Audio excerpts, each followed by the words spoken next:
They thought loyalty meant obedience. They thought kindness meant weakness. But when they tried to steal the company she built from nothing, she reminded them, paperwork is power and peace has receipts.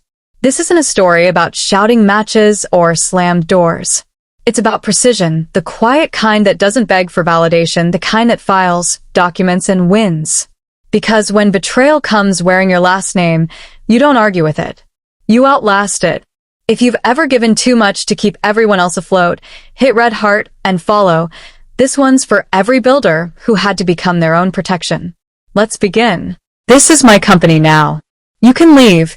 That's what my brother-in-law shouted at my father in the middle of the conference room of Mornell Freight Systems, the same logistics firm I'd built from scratch and signed over to my parents as their retirement gift. The fluorescent lights hummed above us, cold and steady.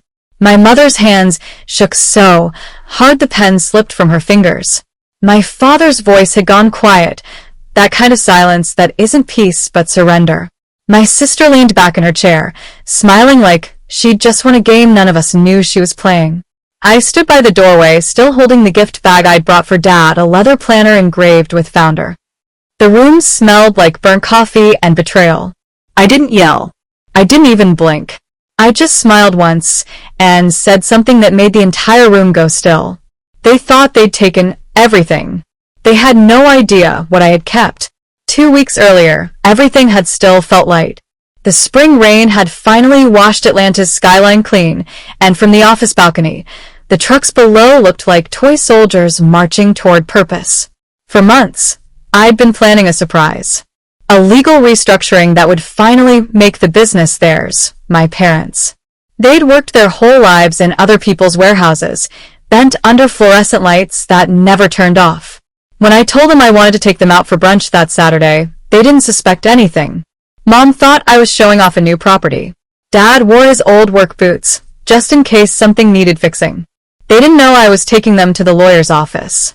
When the papers were signed, Dad looked down at the embossed logo and went completely still. "Marion, this says we own it," he whispered. "You do," I said. "Every truck, every route, every client. All yours." Mom covered her mouth with both hands, tears slipping through her fingers.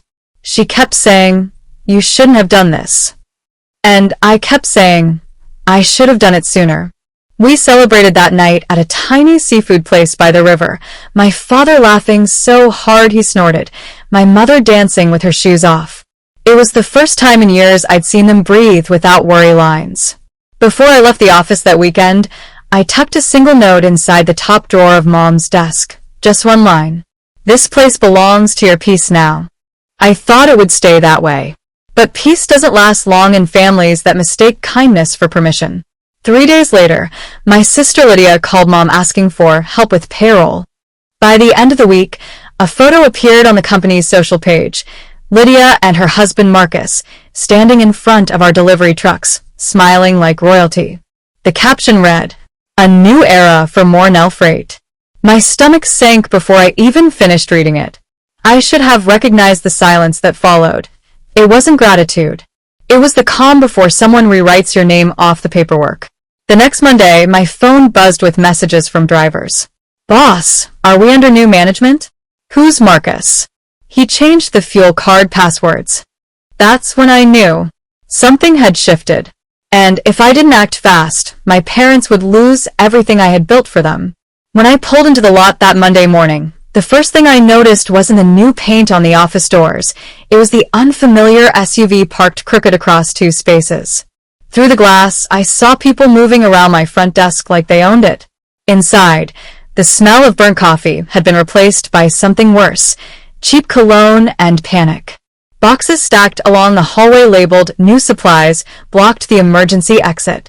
My assistant, Jordan, looked up from his desk with the expression of someone silently apologizing for a disaster he didn't cause. "They told everyone you were out of the country," he whispered. "Who's they?" I asked, though I already knew. He pointed toward my old office. I pushed open the glass door and froze. Marcus sat behind my desk, legs spread, tie loose, tapping on my keyboard. Lydia lounged on the couch, scrolling her phone. My parents' framed anniversary photo had been shoved aside to make room for an iced coffee. "Morning," Marcus said without looking up. "We're just finalizing some restructuring." I stared at the papers spread across my desk. Employment rosters, vendor lists, my driver schedules. Every page bore a new header: Mornell Freight, Transition Leadership Team. Whose idea was this? I asked quietly. Lydia didn't flinch. "Yours, technically. You said you wanted to give the company to Mom and Dad. We're just making it efficient. By locking me out of my email?" I asked. Marcus leaned back in the chair, grinning. "It's nothing personal, Marianne. You're still family. We just need someone younger, more, what's the word? Aggressive." The word younger sliced deeper than it should have. My parents were nowhere in sight, probably home, confused, comforted by Lydia's endless reassurances that she was handling business. I felt my jaw tighten, but my voice stayed level. "I didn't sign this company over to you." "Technically," Lydia said, her smile too bright. "Dad's signature as co-owner authorizes internal restructuring. We had the notary come Friday." My stomach dropped. Dad had signed something, probably thinking it was a delivery form. I looked at the calendar on the wall. April 10th, exactly 2 weeks since I'd handed over ownership. "Where's the new client contract I left on your desk?" I asked. Marcus shrugged. "We postponed it. Too much risk and expansion." The contract in question was worth nearly $2.6 million in annual routes, the biggest deal the company had ever secured. Postponed meant canceled. Cautious meant sabotage. Dad agreed. I asked. Marcus laughed. "Dad doesn't understand logistics, Marianne. We're doing what's best for the family." The word family again. They always used it when they were about to ruin something sacred. I walked closer, my heels clicking against the tile. "This is not best for anyone. You're bleeding the company."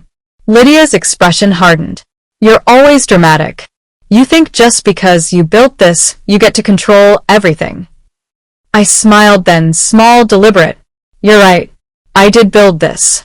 Which means I also know where every account, contract, and access key lives." Marcus's grin flickered. "You don't scare me." "Good," I said. "Then you won't see me coming." That night, I sat at my kitchen table surrounded by old hard drives, flash drives, and a bottle of ginger ale that had gone flat. I opened my laptop and pulled up the documents that mattered most: corporate trust filings, ownership records, digital passwords. I had built Mornell Freight the same way my father taught me to fix an engine, layer by layer, with backups for every bolt. And unlike them, I had planned for betrayal. There was a clause in the founding documents that no one but me remembered, Clause 14B, buried in the original trust paperwork. In the event of internal mismanagement, the founding trustee retains authority to suspend operations pending audit. That trustee was me. By midnight, I'd printed everything I needed. 3 binders labeled: assets, personnel, violations. Color-coded tabs like a roadmap to my revenge. Before I shut down my computer, I sent one text to my lawyer. "We're moving to enforcement." By dawn, Atlanta sky was washed in that silver light that comes right before storms. I hadn't slept, but I didn't need to. I'd moved past exhaustion into a kind of focused calm, the one that used to settle in before a big contract pitch or a system crash. This wasn't rage anymore. It was logistics, and logistics was what I did best. At 7:15 a.m., I pulled into the lot 2 blocks from the office. I didn't want Marcus or Lydia seeing my car. From the driver's seat, I could spot our company sign gleaming above the building: Mornell Freight Systems, moving what matters. I smiled. That tagline used to make me proud. Now, it just sounded like a warning. I slid my tablet onto the dashboard and opened the digital vault.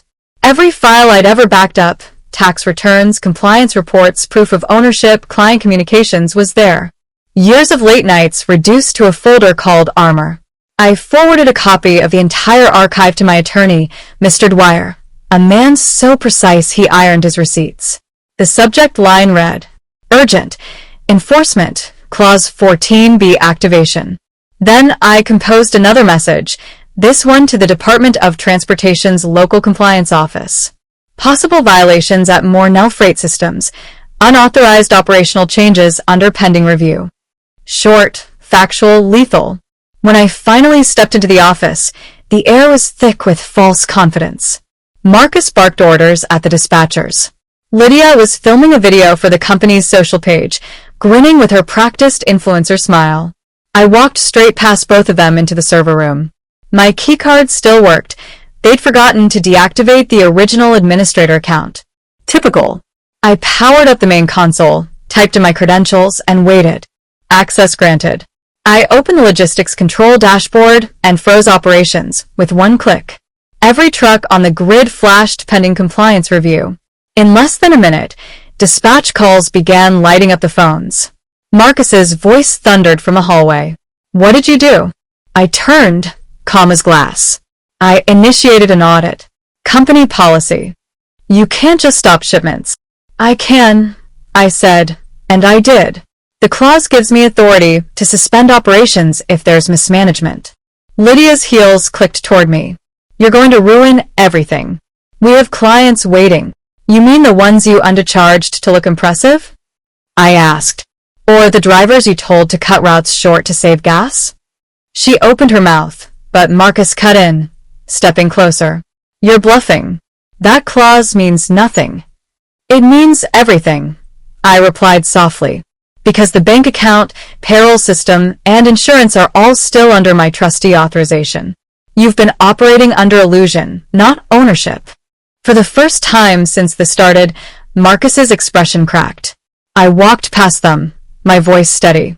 I'll be upstairs. You should call Mom and Dad before this gets louder. By noon, the chaos had reached full volume. Clients were calling, drivers were confused, and Marcus's bravado was starting to sound like panic. I sat at my old desk, listening through the glass while I sent emails one by one. First to the company's insurer. Temporary suspension pending audit.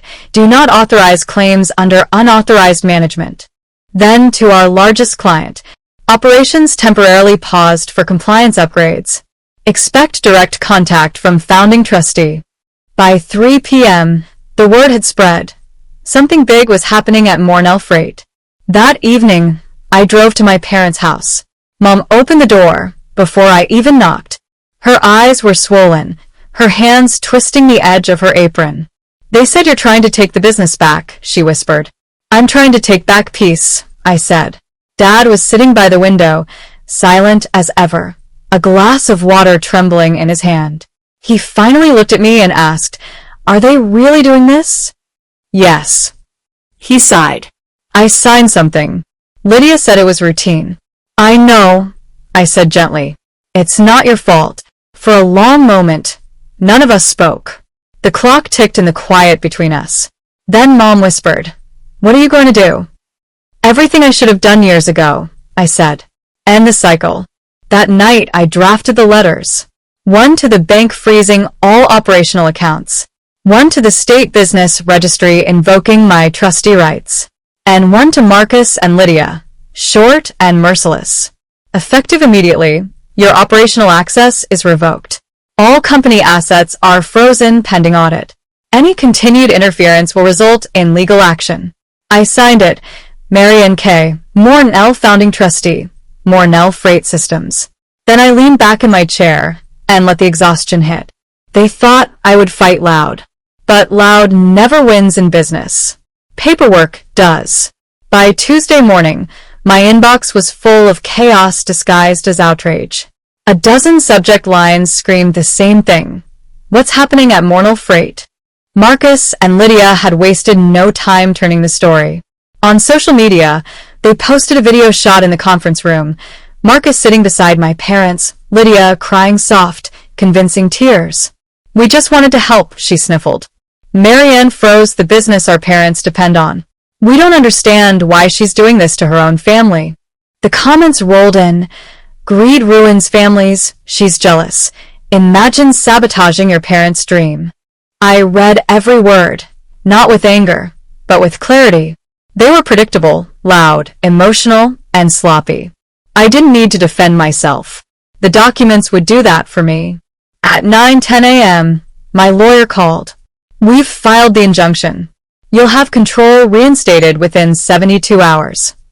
Thank you, I said, sipping cold coffee that had long since gone bitter. And Marianne, he added, your sister's husband has no legal standing. He's not listed anywhere on the ownership or management structure. If he's signing documents, that's fraud. Fraud. The word settled in my chest like steel.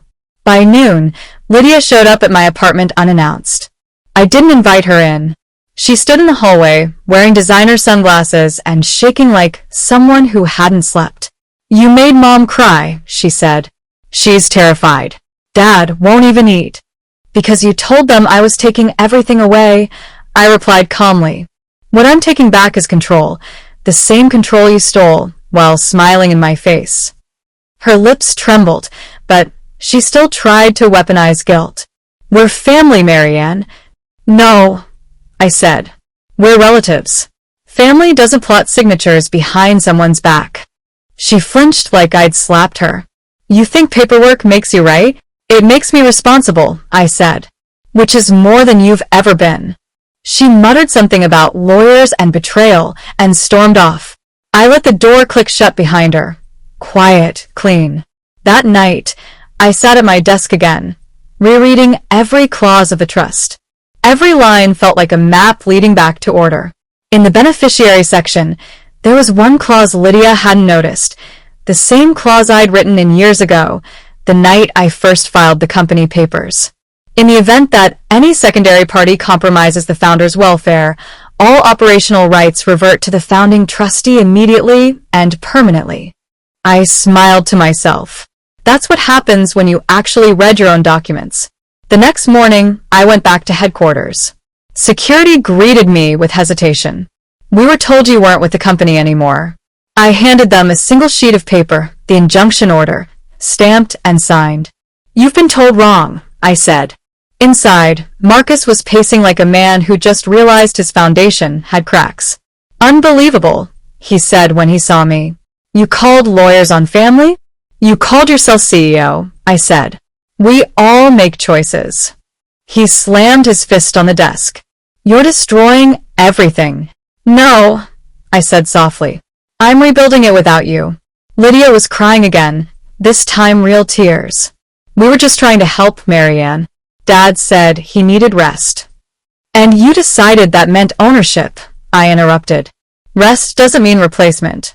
For a moment, all three of us stood there in silence, the hum of the air conditioner filling the room.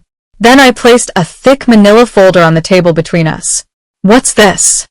Marcus asked. The reckoning, I said. Emails, payment transfers, forged authorizations, everything you touched that wasn't yours. My lawyer calls it evidence. I call it closure. He reached for it, but I pulled it back. You'll get your copy when the court summons arrives. Lydia's breath hitched. You're really going to do this? I already did, I said. That evening, the news spread across local business networks. Mornal Freight Systems temporarily shut down for internal fraud audit. Marcus tried to call me. 5 times. I didn't answer. Then he sent a text. You think this is over? You'll regret this. I stared at it for a long time before replying. No. I'll remember it. That night, I sat on my balcony watching the trucks parked motionless under the streetlights. They looked like soldiers waiting for new orders. Mom called just after midnight. Her voice was quiet, broken but steady.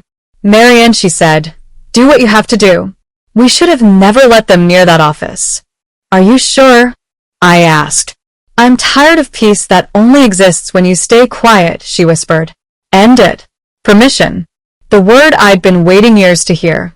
3 weeks later, the trucks were moving again, slow at first, like a heart restarting after a rest. The court order had come through without delay. Ownership, restored. Operations, cleared. Marcus and Lydia, removed. The injunction hearing had lasted only 15 minutes. My lawyer didn't even need to raise his voice. The documents spoke for themselves. Marcus had shown up in a cheap suit that didn't fit, jaw tight, eyes wild. Lydia sat beside him, fingers trembling as she flipped through papers she clearly didn't understand. When the judge asked, Did either of you possess legal authority to act on behalf of Mornell Freight Systems? Neither of them answered. When we walked out of the courtroom, the air felt lighter, not triumphant, just honest. That's what real justice feels like, not fireworks, just oxygen. The first day I returned to the main office, the staff stood quietly as I walked through the door. No applause, no whispers, just that collective relief that comes when the right person is finally back in charge. Jordan, my assistant, handed me a new access card. "Welcome home, boss," he said softly. I stepped into the conference room, the same one where Marcus had once sat behind my desk. The planner I'd brought for my father still sat in the corner, untouched. I opened it, and on the first page, in Dad's careful handwriting, was a note. "Never stop building, even when they knock it down." I smiled through the ache. That weekend, I drove down to my parents' house.